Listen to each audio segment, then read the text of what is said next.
Lo ocurrido en Santander nos lleva a preguntarnos sobre cómo funcionan estas alertas en los celulares sobre fenómenos naturales, su confiabilidad y por supuesto el buen uso que se debe tener. Por eso a esta hora nos acompaña Felipe Liscano, él es cofundador de Texetera.co. Bienvenido Felipe a Noticias Caracol Ahora. Muchas gracias.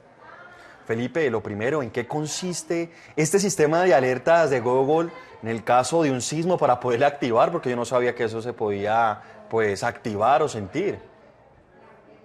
Bueno, en realidad estos smartphones, todos los que tienen el sistema operativo Android, desde hace más o menos 2 años, en 2020, Google empezó a usar el acelerómetro, que no solo sirve para los juegos, sino para determinar la posición que tiene el smartphone y efectivamente de esta forma capta una serie de pequeños movimientos que preceden a los terremotos. Los teléfonos se vuelven como una especie de red de sismómetros precisamente para avisar y mandar a la red o al algoritmo y validar si algo está pasando.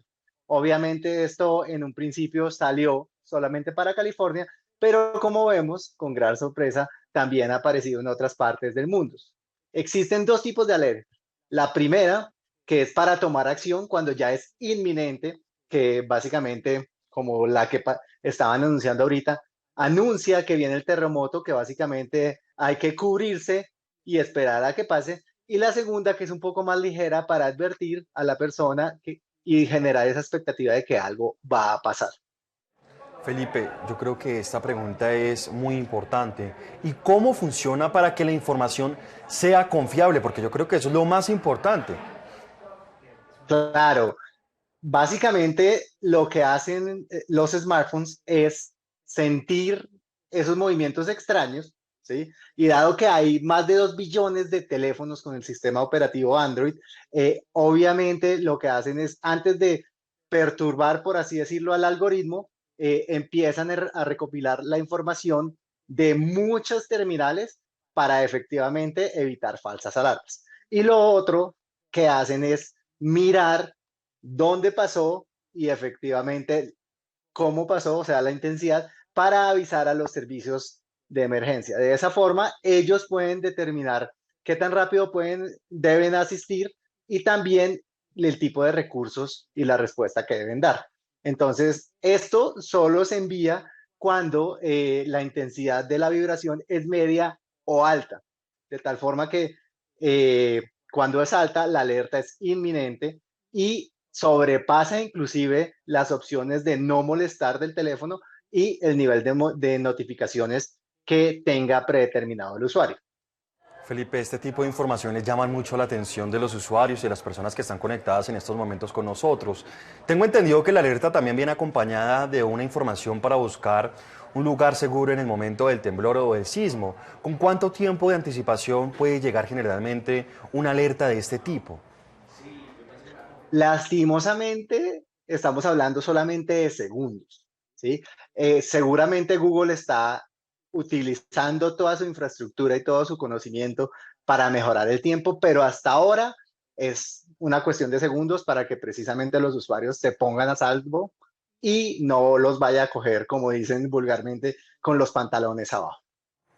Felipe, tengo entendido que este sistema de alertas empezó su implementación hace algún tiempo en los Estados Unidos, incluso uno ha tenido la oportunidad de estar allá y cuando pasa una emergencia, un atentado, un temblor o cualquier tipo de situación, siempre hay una alerta en los celulares, incluso en los televisores de cada uno de los habitantes de ese país. ¿Cómo ha sido esa transformación y cómo puede llegar también a nuestro país? Porque bueno, ya tenemos este primer avance que nadie sabía que se podía realizar, pero mire, pasó el día o durante el transcurso de las últimas horas y nos generó una alerta. Sí, efectivamente, Google anunció esto en 2020, solamente para California. En 2021, como gran cosa, empezó a hablar de empezar a aplicarlo en Oregon y Washington. Luego se habló de Nueva Zelanda y Grecia. Y como vemos con gran sorpresa, ya inclusive está llegando a otros territorios como Colombia, lo cual es fantástico porque parte de salvar vidas es la prevención. Felipe, y una pregunta que nos llega a esta hora de las personas que están conectadas con nosotros. ¿Qué pasa si yo no tengo Android? ¿Qué otras alternativas ofrecen para otro tipo de dispositivos, por ejemplo para iPhone. Si no tengo Android, ¿cómo puedo yo también acceder a una alerta y estar pues muy atento a cualquier eventualidad que se pueda presentar? Bueno, en este caso, a los usuarios de iOS efectivamente le va a tocar confiar en apps de terceros, como Earthquake, como Terremoto, Tremor, Quake Feed, Quake Alert y algunas otras que en algunos casos son gratuitas y en otros tienen generalmente un componente pago que le da unas alertas un poco más tempranas y hasta ese mes. Inclusive hemos visto que herramientas como Quake Alert inclusive son capaces de predecir los tsunamis.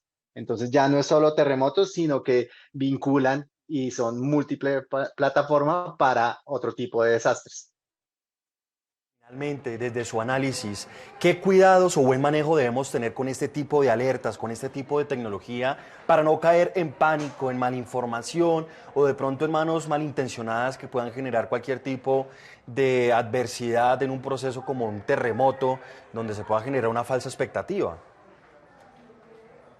Bueno, indudablemente, como lo ha hecho Google, parece ser el modelo a seguir, en donde se recopila una cantidad inmensa de data de las vibraciones y obviamente de la localización de las mismas para validar y proceder a decantar toda la información por medio del algoritmo antes de generar cualquier tipo de falsa alarma. ¿Sí? De esa forma las vuelve más confiables. Lo segundo es que dependiendo de la intensidad, efectivamente manda una alerta suave o cuando ya es inminente, manda una alerta fuerte precisamente para causar eh, un movimiento en el usuario y que se resguarde. Lo tercero que hay que ver es precisamente cómo Google está llevando esto también a los organismos de emergencia, ¿sí? Para que acudan y ayuden a los usuarios.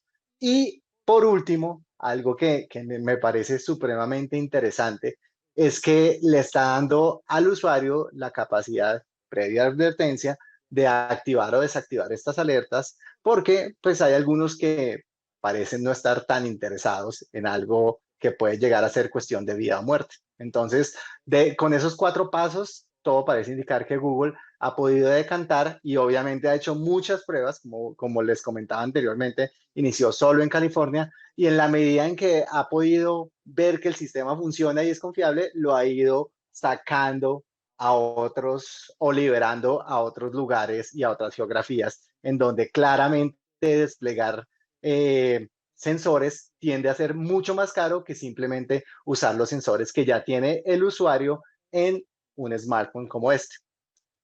Esa es la buena noticia, ya llegó la tecnología y estos avances en diferentes software y aplicaciones, como es el caso ahorita de Google, esta alerta que se emitió en las últimas horas en Santander. Felipe, como siempre, muchas gracias por estar con nosotros aquí en Noticias Caracol ahora.